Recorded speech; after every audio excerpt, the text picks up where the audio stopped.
the Year award for League One. He just won that. That's a pretty big deal. I really think that's a pretty big deal for him.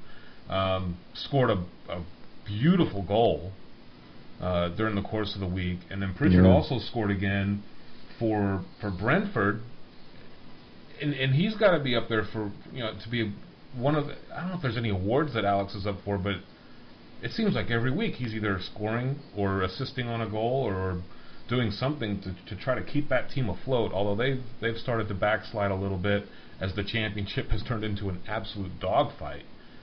It's nuts. Every time I look at the table, it's just crazy what's going on over there. But Sammy, I'm going to start with you. Dele Alli, what are you excited about, man? Well, I don't want to get ahead of myself in the comment that I made a little earlier. I just think that they're exciting players, and they're players that I think really are bright sparks in any team. Without question, their contributions to their respective teams have been terrific this year. I mean, where would Brentford be without Pritchard? Ali, by all accounts, is one of the brightest talents in England, and he's something that we really need. He's a tall, physical player.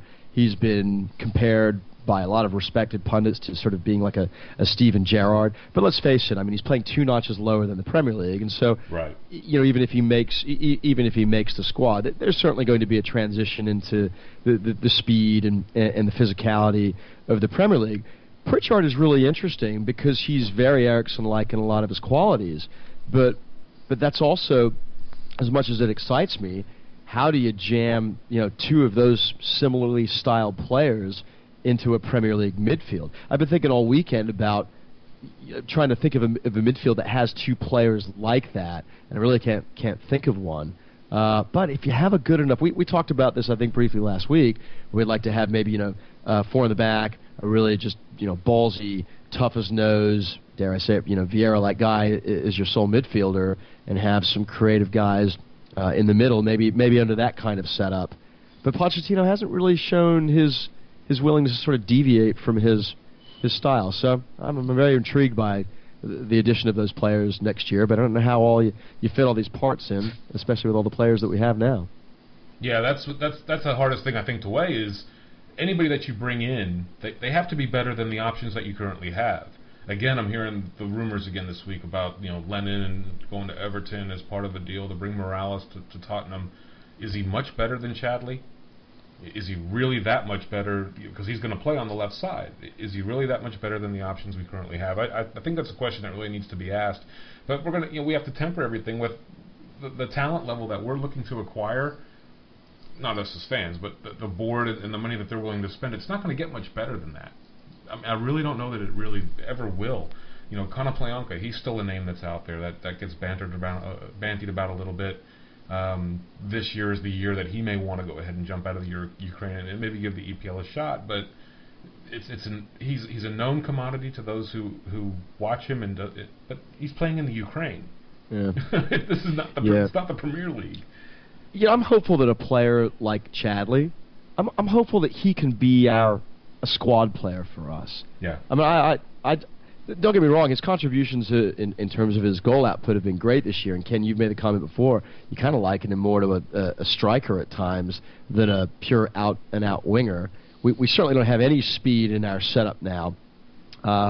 We didn't have any really today. Although he looked strong on the ball, Chadley did, and he took his strike well.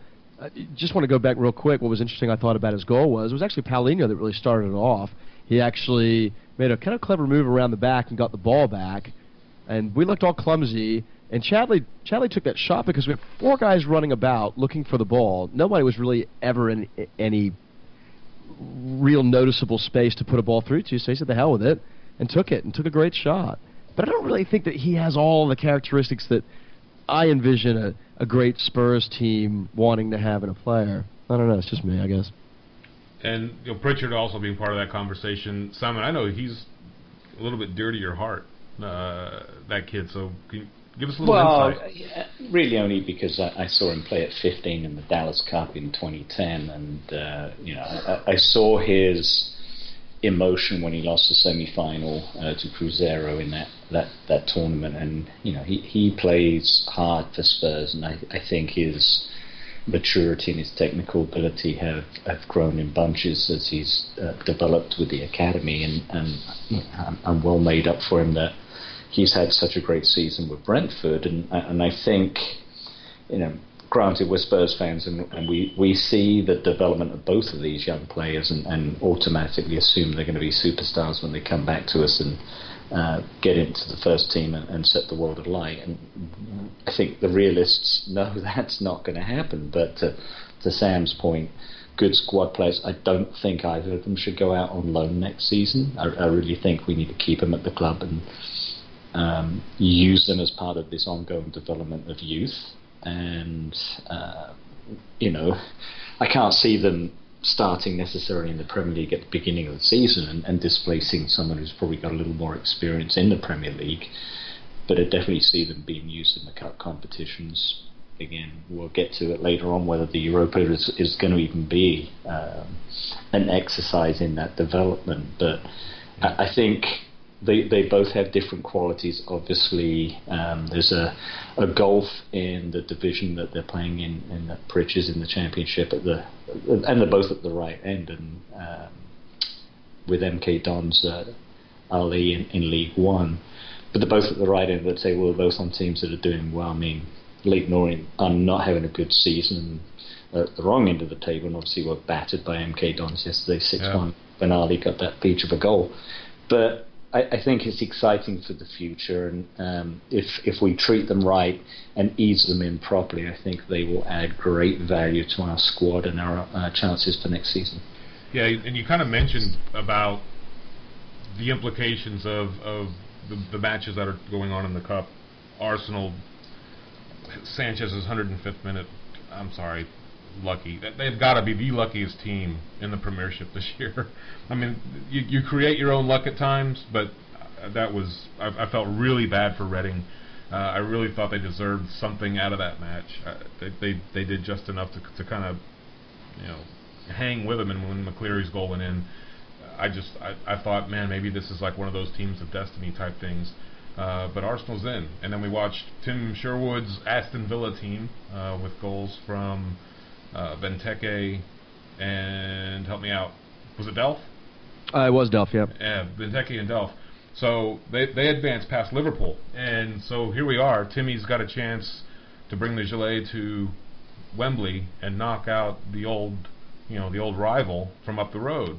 If there's ever an underdog that could find a way to do it, I bet a Sherwood-led Villa team could, and I pray to God they do. If we get knocked out of Europe for that, I'm all for it. So let me get that out there. Yeah. So and that's the scenario, because with Chelsea winning the League Cup, we now have the Aston Villa Arsenal thing. Arsenal looks like they're going to be top 4. If Villa wins, it now eliminates the 7th place position from becoming part of Europa League. Am I incorrect or correct? I think that's right, Simon. That's right, Simon? We do believe that's right, because we were talking a few weeks ago how 7th could be in the mix, and we had some naysayers out there saying, let's finish 8th. Yeah. And, judgment is divided on whether we should play in Europa, whether we should not, because we've seen over the last few seasons how it's affected us, this whole Thursday-Sunday dynamic. I'm not sure if I subscribe to that. I've seen it firsthand. It's not been pretty. But is it really that much different from a Wednesday-Saturday scenario? I'm sure psychologically it probably is now, and we'll get into that Pandora's box now. But at the end of the day, it's a tournament.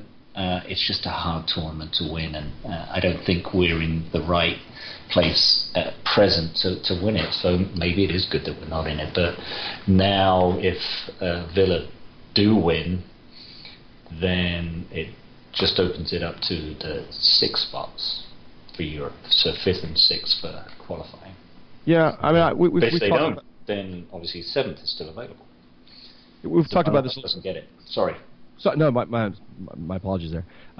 We've talked about it a lot, and I always want to see Spurs in Europe. I mean, it's a joy. It's a joy to look forward to that. But I just think that I keep on thinking that it just becomes more of a distraction. One of the reasons why I've always liked it, because I felt like that being in Europe attracts a certain type of player.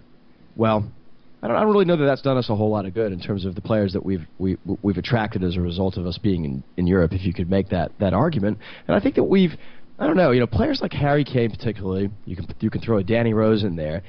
Give me a sense of excitement, if you will, for a player like a Pritchard. It's not out of the question that a player like him could come in and make a mark. It's really not. I mean, look at Kane. Did you ever, in your wildest dreams, think that he was going to score 15 goals this year, let alone 30, or 10 in the Premier League, let alone 20? Right. So I don't know. I don't know. I feel like that if anything, youth and desire, graft.